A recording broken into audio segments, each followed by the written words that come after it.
una falsa narrativa, una escalada militar de 7 semanas, una guerra psicológica que lo que nos ha hecho es más fuertes a nosotros. Frente a la escalada y la falsa narrativa y la guerra psicológica, nosotros activamos los anticuerpos del país.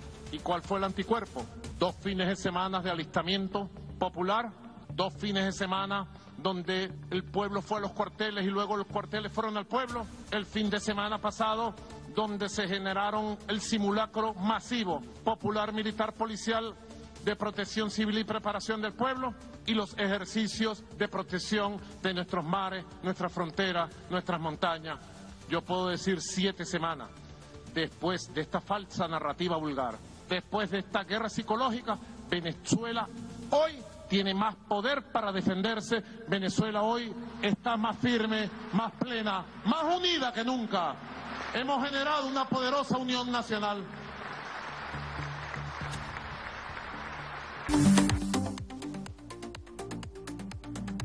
En tiempos de guerra o esos escenarios de conflicto no siempre se disparan balas. La batalla también se libra en la mente.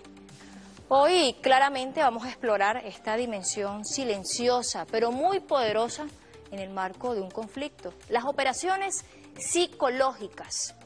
Estados Unidos ha venido perfeccionando durante décadas el arte de influir, manipular y desestabilizar a través de la saturación de información. Desde manuales militares hasta campañas mediáticas, las operaciones psicológicas han sido utilizadas para moldear percepciones, sembrar dudas y con un fin, que es debilitar gobiernos que no respondan a sus intereses. Venezuela, por supuesto, no ha sido la excepción. Y en medio de medidas coercitivas unilaterales, bloqueos, agresiones diplomáticas, también se ha venido librando una batalla simbólica, la que busca fracturar la identidad nacional, erosionar la confianza en las instituciones y desviar la atención de lo que realmente es el verdadero objetivo geopolítico de Estados Unidos, el control de los recursos de Venezuela. Este programa no solo va a revelar las tácticas utilizadas, sino que además miraremos claramente lo que ha sido la resistencia de un pueblo que frente a esa manipulación externa ha reafirmado su soberanía, su conciencia crítica y algo elemental e importante en estos tiempos, su voluntad de paz. Porque en esta batalla por las mentes, la verdad también es un acto de defensa. La invitación es a que siga en sintonía. Recuerden que estamos por redes sociales, @claramentebzla, en todas las plataformas digitales y también en nuestro canal en Telegram como Claramente. Ahora bien, vamos a mirar algo que ya se ha manejado también por décadas y tiene que ver con lo que se conoce como decálogo de la guerra. Y la invitación es que de inmediato, cada uno de esos puntos que voy a mencionar, ustedes puedan analizar y hacer el contraste con la realidad venezolana, cuáles se han aplicado en nuestro país.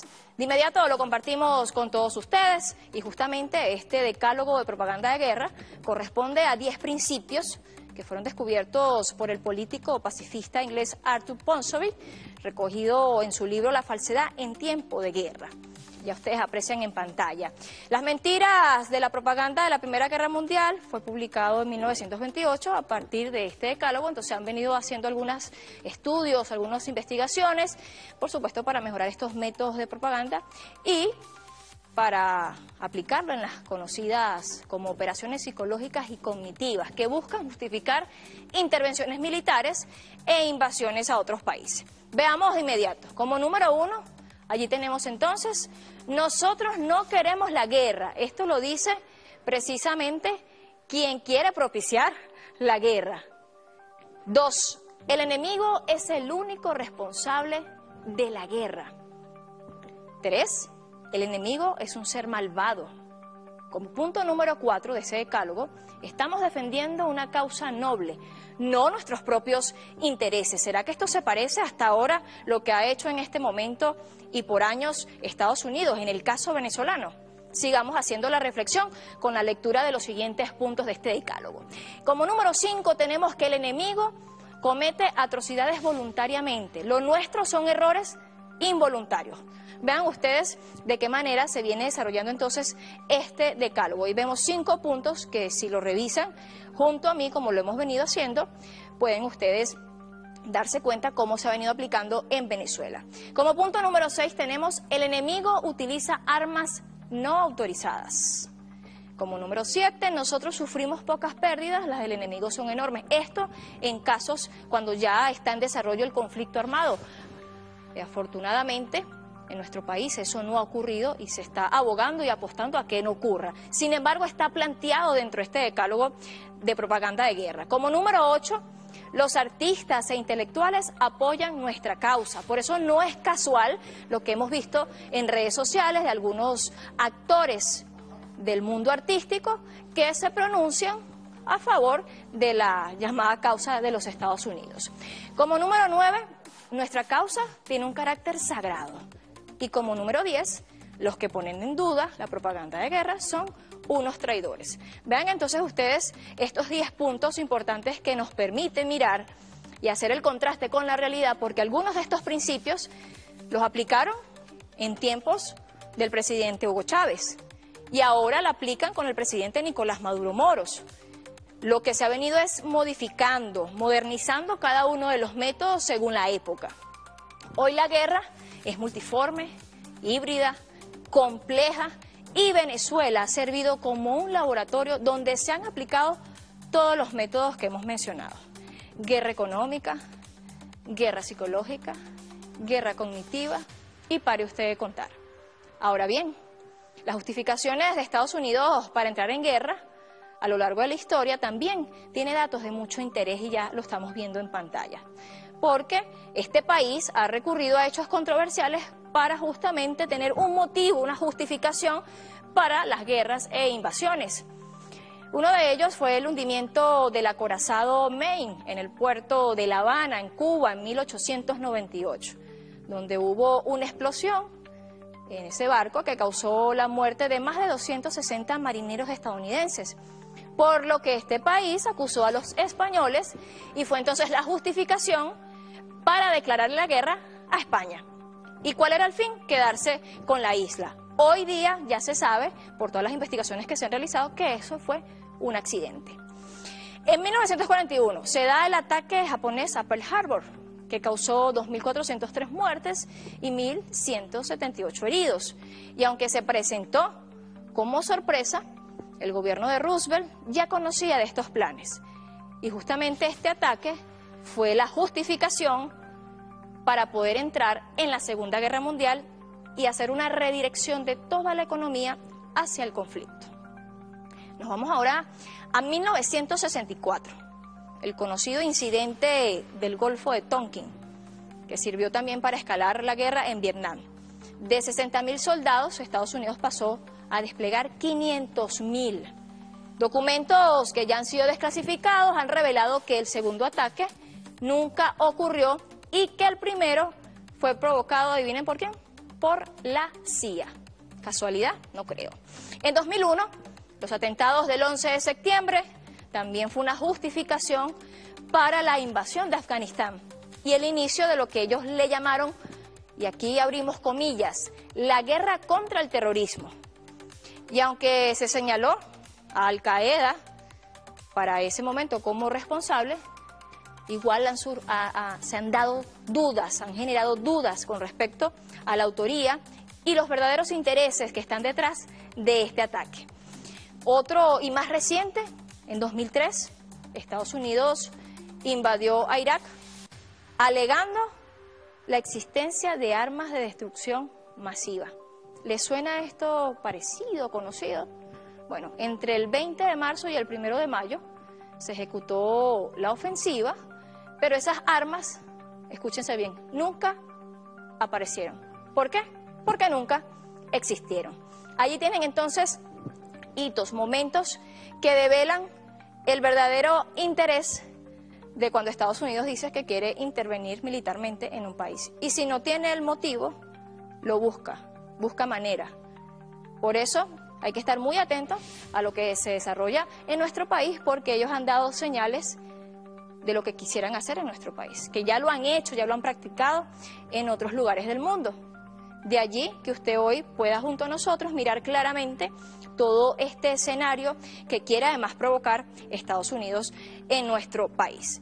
Miremos ahora otros datos que resultan muy, pero muy importantes y tienen que ver justamente con esos principales manuales que existen de operaciones psicológicas.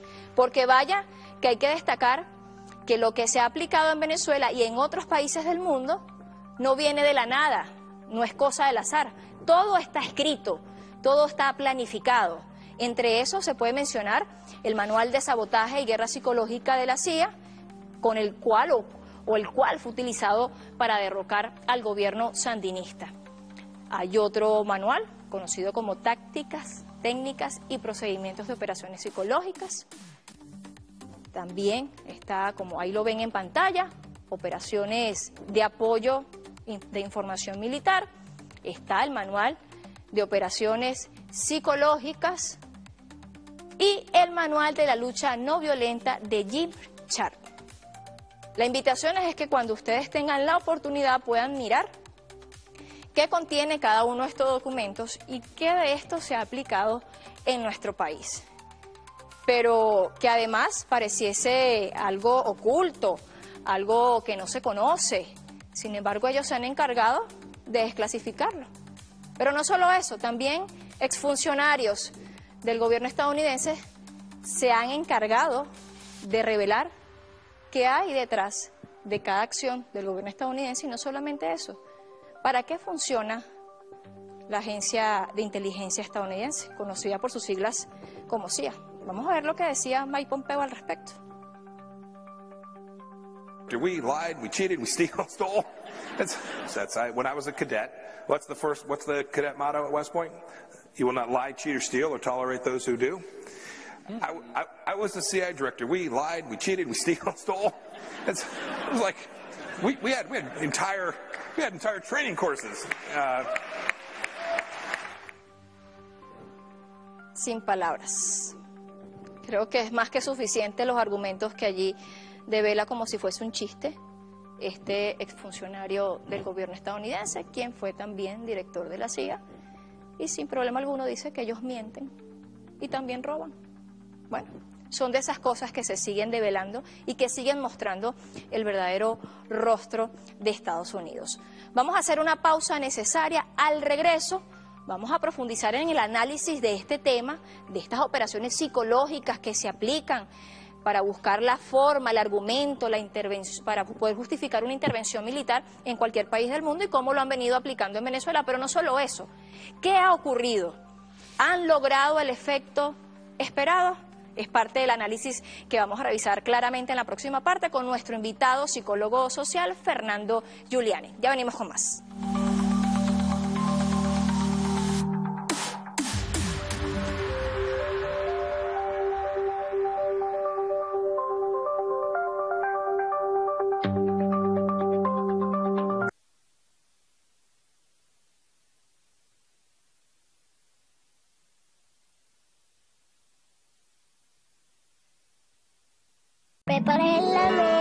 Preparen la mesa y enciendan la luz para que reciban al niño Jesús. Estás viendo la noticia estelar.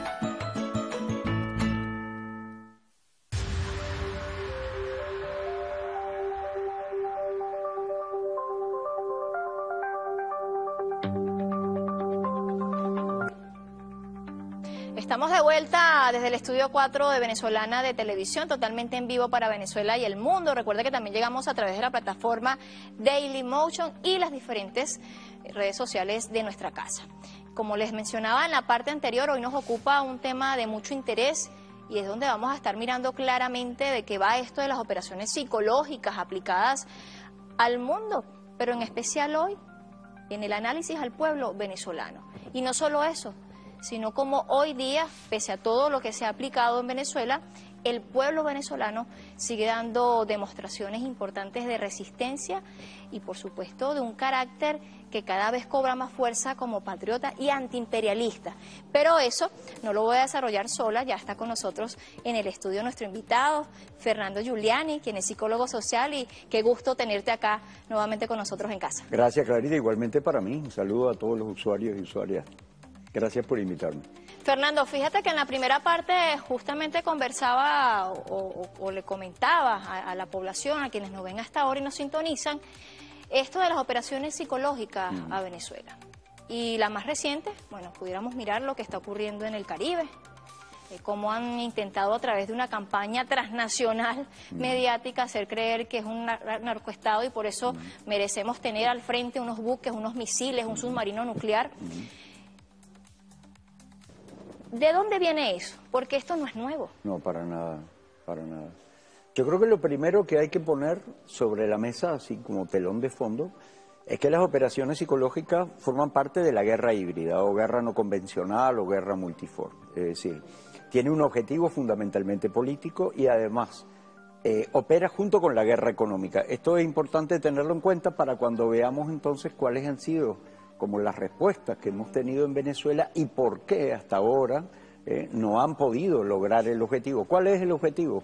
Generar condiciones de inestabilidad en un país al cual le aplican guerra económica por un lado y simultáneamente la guerra psicológica, producir una inestabilidad tal donde la gobernabilidad no sea posible. ¿Qué ocurre? ¿Qué suele ocurrir?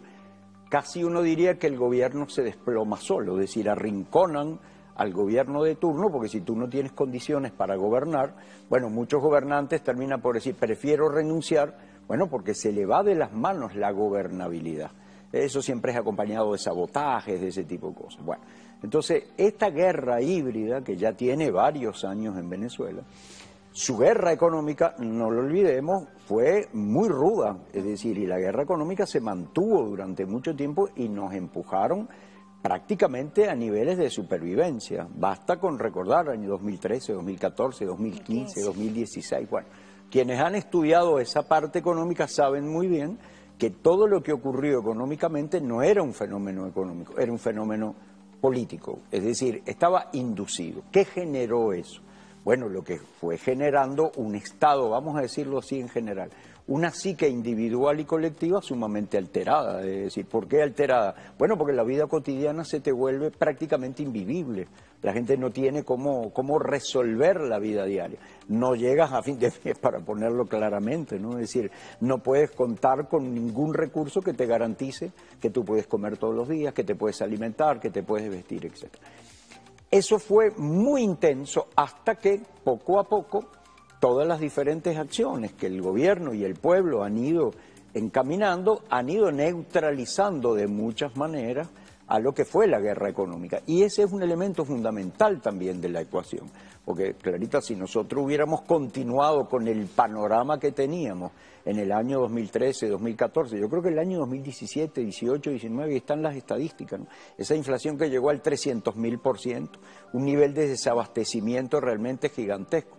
¿Qué pasó realmente allí? Bueno, allí hubo un conjunto de acciones que muy poco a poco y de manera muy certera fueron neutralizando porque las condiciones de guerra económica no han cesado. El bloqueo, eso que se conoce como el bloqueo, Venezuela es un país permanentemente asediado.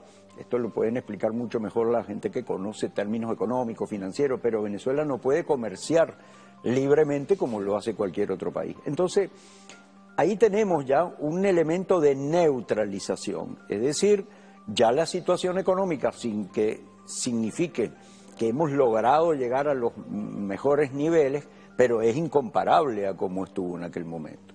Y acompañado de eso, la guerra psicológica. La guerra psicológica que lo primero que te va a tratar de hacer, te va a disputar tu percepción de la realidad. Es decir, ahí es cuando ocurre que dependiendo quién hable, va a ver la realidad de una manera distinta, ¿no? Entonces, ahí es donde arranca realmente el gran problema. Fíjate qué bueno que mencionas eso, porque me gustaría que pudiéramos aprovechar y hacer como cuando uno agarra la carne mechada y empieza a desmechar y sacar de allí esos filitos que nos permiten ver lo nutrido, ¿no? O el fondo de esta situación. En Venezuela, con exactitud, cómo a partir de esa, porque de hecho durante la guerra económica muy bien se aplicó la guerra psicológica, Totalmente. la mujer fue una de las principales Totalmente. afectadas. Totalmente. Quienes nos están viendo deben recordar el desabastecimiento de los productos de higiene, productos principales, primordiales en casa y por supuesto los alimentos. ¿De qué otra manera han aplicado la operación psicológica? Al detalle, de manera concreta. Fíjate, la guerra psicológica o las operaciones psicológicas están muy bien planificadas. Cuando digo muy bien, no estoy haciendo un alarde de que tienen una gran metodología. Tienen mucho conocimiento de la psicología, de la sociología, de la antropología. Pero lo que pasa es que la guerra híbrida en general, tanto la económica como la psicológica, no tiene reglas. Entonces, es una guerra que no tiene normas, que no tiene escrúpulos. Entonces, sus efectos no tienen ningún tipo de freno, ni ético ni jurídico. Entonces, eso le da, vamos a decir así, un poder de daño que puede ser muy grande. En detalle, yo creo que lo principal en aquellos años fue la desmoralización. Es decir, un estado psicológico individual y colectivo, ¿verdad?, que te va generando algo que el pueblo venezolano traía muy en alto, es decir, que era un elemento de una esperanza colectiva, no solo individual, porque a ti individualmente te puede estar yendo muy bien, pero nosotros desde la llegada del proyecto bolivariano en el año 99, hubo realmente un refortalecimiento de una esperanza colectiva que le dio a la sociedad una fuerza muy grande. Ahí apuntaron. Es decir, y recordemos, se fundamentó sobre todo en el duelo de la partida del comandante, digamos, de este planeta o de este plano. Eso fue aprovechado para empezar a impulsar ese elemento de desesperanza. Y la desesperanza, Clarita, vamos a ponerlo al reverso. Cuando tú vives la vida sin esperanza, es un daño psicológico muy grande, en lo individual y en lo colectivo. ¿Qué te para todos los días en la mañana? ¿De dónde sacas tú la fuerza? Aunque no te lo repitas, pero tu esperanza es realmente la que te lleva a que tú vas a hacer lo que tienes que hacer, vas a mejorar, vas a luchar por tus hijos, por lo que tú consideres. Pero junto con eso se fueron estimulando y se fueron atizando emociones, sentimientos, estados de ánimo. Lo decimos así muy rápido que no son lo mismo, pero son todo un repertorio, son unos blancos, digamos, que desde el punto de vista psicológico tienen un gran valor para la guerra psicológica. Son todos aversivos. Es decir, difíciles de sostener. Vamos a poner ejemplo, la rabia, por ejemplo, el miedo, la rabia, el miedo, la incertidumbre. Cuando tú sientes incertidumbre es muy aversivo. Tú puedes sostener la incertidumbre si tú tienes que esperar, siempre pongo este ejemplo, un diagnóstico médico del cual no estás muy seguro, te genera una angustia, ¿verdad? Tú lo puedes esperar un día, 10 días, 2 semanas hasta que te dan un resultado, pero si se prolonga, ¿qué te va generando eso? Bueno, te van llevando a un estado psicológico que se te hace insoportable. Si tú tienes permanentemente ira, la rabia está diseñada, vamos a decirlo así, para que actúe en un momento de reacción, pero no para que se te instale. El miedo. Si tú tienes miedo, el miedo es un buen centinela. El miedo está puesto ahí para alertarte, salte de esa situación que es peligrosa. Pero si el miedo se te instala, tú vives con miedo, con ira, con incertidumbre y un fondo de desesperanza. Ve tú ese cóctel, ¿no?, que tú tienes allí. Son todos estados psicológicos que si se te instalan a ti y se instalan en buena parte de la población, eso va a conducir a lo que llamamos el hartazgo psicológico. Esa es, como se dice en criollo, la fresa de la torta. ¿Por qué? Porque si se llega al hartazgo psicológico, la persona ya no quiere pensar más, no quiere razonar. No es que no quiera porque se puso a pensar, es cuando tú dices, yo no puedo más con esto, que esto se acabe de alguna manera. Y allí tu voluntad está más bajo el control emocional, afectivo, anímico, que bajo el control de la razón. ¿A dónde llevan con esto? A que si hay, pongamos, una desestabilidad que termina en un baño de sangre, mucha gente dirá, bueno, salgamos de esto al costo que sea. ¿Me sigues, verdad? Es por ahí donde se apunta con estos estados aversivos a llevar al hartazgo psicológico. Y estos estados aversivos vienen desde lo más sencillo. Claro. Por ejemplo, yo ahorita escuchándote, ahí mismo iba buscando momentos puntuales de nuestra cotidianidad. En algún momento aquí se dijo que si tenías 2 hijos te iban a quitar uno, por ejemplo. Por ejemplo. ¿A qué madre no le puede afectar Por eso? Dios. Por ¿Ve? Dios, Y decirlo hasta el cansancio, que si tienes 2 carnicerías te iban a quitar una, Así es. que si tenías más de 3/4 iban a colocar poner gente allí allí. a vivir. En fin, o sea, una serie de elementos que parecen sencillos, a veces hasta, digamos, ridículos, pero que logran mellar en la emoción. Totalmente. O sea, son caldo de cultivo para Totalmente. la rabia y el miedo. Mira, la guerra psicológica está estudiada para entrar ahí donde hay una ventana de posibilidad de atizar miedos o atizar rabia. Venezuela, por ejemplo, nunca mostró ninguna condición para tener conflictos de tipo religioso. Aquí no cabía eso. En países donde eso cabe, por ahí es donde se meten. Pero ¿qué había aquí? El temor a lo popular. Esto nos viene de la época prácticamente de la colonia. Es decir, ese miedo y ese rechazo a lo popular, si bien Venezuela es un país que en muchos sentidos se diferencia de muchos otros de Latinoamérica, donde aquí la convivencia no está marcada realmente por una etnia, por una jerarquía, pero ojo, que ese temor que estuvo sobre todo en una clase media que se había extendido bastante, ese miedo, van a bajar los cerros, ese temor que dicen los psicoanalistas casi es el temor inconsciente a la horda, pues. Cuando Chávez llega al gobierno, eso se empezó a atizar, porque ahora van a gobernar los brutos, van a gobernar los bárbaros, van a gobernar los salvajes, eso estaba ahí como una posibilidad que cuando ocurren las condiciones históricas que les permite o les dice que tienen que avanzar en la guerra psicológica, eso es lo que empiezan a utilizar. Así que ese miedo fácilmente fue estimulado. Luego, la rabia. Es decir, aquí hay otro detalle interesante, Clarita, de la guerra psicológica, que es generar lo que llamamos la visión de túnel, el posicionamiento de que Chávez era un dictador, que el chavismo era dictadura, que todo lo malo que le pasaba al país era culpa del chavismo, generó esa visión de túnel. Por eso hay gente con la cual no hay forma de que tú puedas razonar en términos de si ya va, Chávez o Maduro hoy o el gobierno chavista no es el principio y fin ni de todo lo bueno ni de todos los males. Es decir, la sociedad es mucho más que eso, pero la visión de túnel se encargó de generar ese efecto psicológico. Entonces la mesa de muchas maneras estaba servida y se empezó entonces a atizar, ahora sí, un elemento muy bien planificado de atizar de manera muy dirigida la rabia y el miedo y la desesperanza. Y además de eso se le suma, bueno, si nos vamos al 2002, cuando se dio el golpe mediático, ¿Cómo no? televisión y radio. Pero luego entonces ahora aparecen las redes sociales, que están aquí, al alcance de nuestras manos, de nuestros bolsillos, de una manera más inmediata. Y eso seguramente ha sido un aporte valioso para poder profundizar las guerras psicológicas. Extraordinario, extraordinario. Tenemos que hacer una pausa. En la próxima parte, Fernando, me gustaría que el análisis pudiéramos verlo ahora. Hemos pasado por todo esto, se ha agudizado, pero hoy el país vive algo interesante. Frente a un posible escenario de guerra armada, porque así lo quiere hacer ver Estados Unidos, ha habido una respuesta que no es de miedo, no es de rabia. De hecho, ya hay una encuesta que habla que el 94% de venezolanos y venezolanas no quieren intervención militar. Así es. Y si nos vamos al 2002 de hecho 2014, aquí se hablaba de una salida a través de una intervención y hubo apoyo para entonces.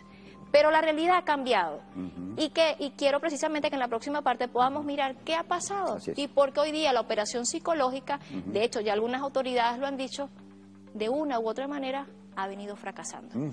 Vamos a la pausa y ya venimos con más de este programa especial donde claramente estamos analizando y detallando de qué van las operaciones psicológicas, cómo ha impactado en el pueblo venezolano, pero cómo el pueblo venezolano hoy, 2025, ha salido al paso. Ya venimos.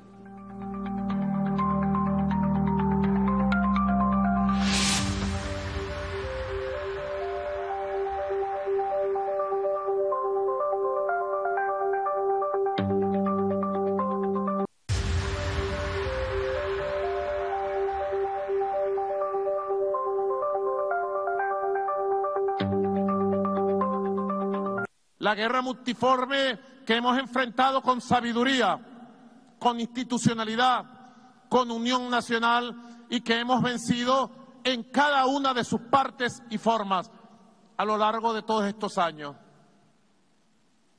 7 frentes de resistencia intensa, creativa, innovadora, para lo cual tenemos plan para seguir abriendo caminos, despejando acechanzas y despejando amenazas. Pero 7 frentes de avance en la construcción de una nueva economía con 13 motores que se manifiestan de manera muy importante en su capacidad productiva, en su capacidad regenerativa para satisfacer las necesidades nacionales. 7 frentes de avance en el aspecto social para atender al joven, al niño, a la niña, al abuelo, a la abuela, al hombre, a la mujer, para atender a todo un pueblo en sus necesidades de educación integral, de salud, de vida, de vivienda, de alimentación. En fin, 7 frentes de resistencia activa, creativa, victoriosa y de avance constructivo en la idea grande de un país.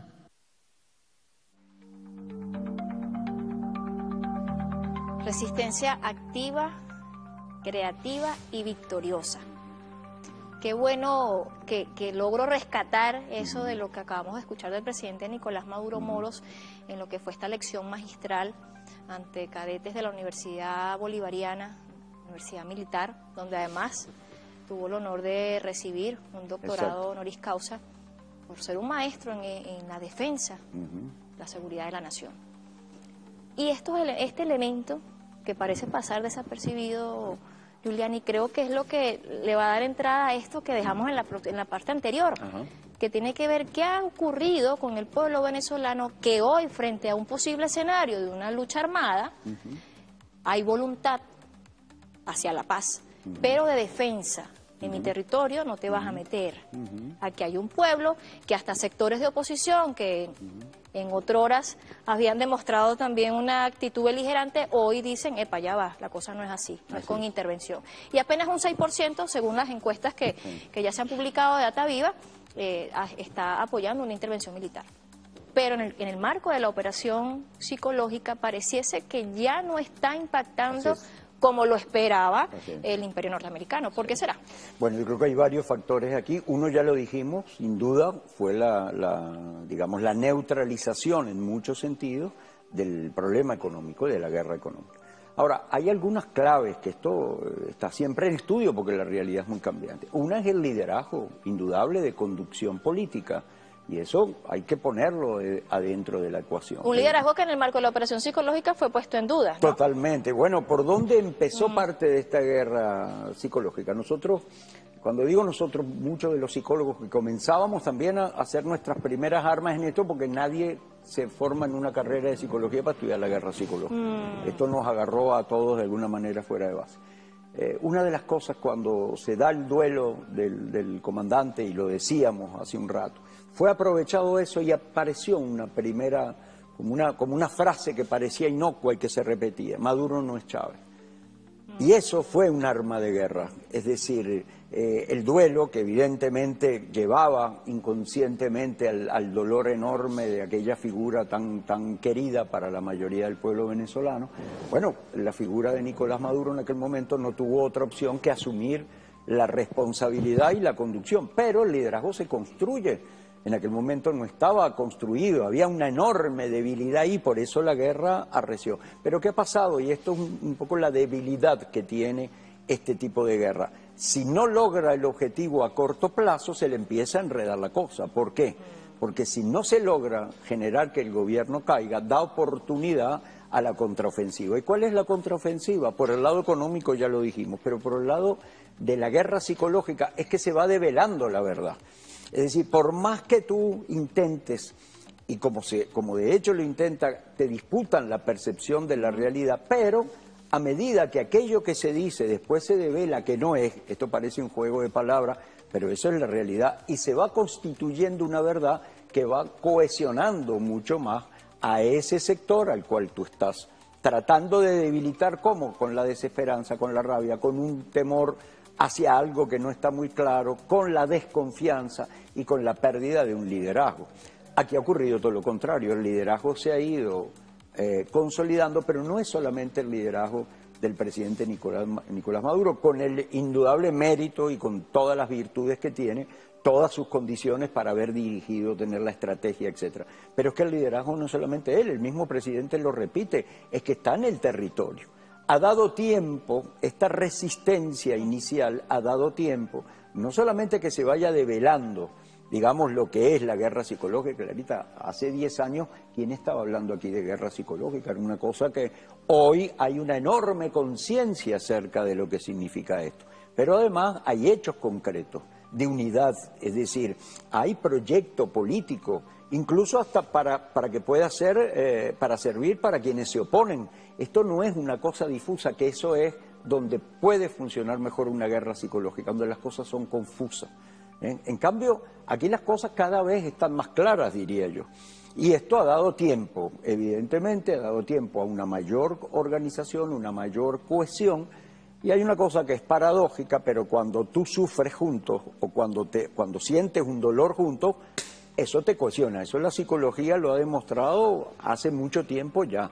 Y nosotros, la verdad, es que que la guerra no nos haya tumbado es una cosa, que no nos haya producido heridas es otra. Porque heridas sí hay, heridas de la guerra.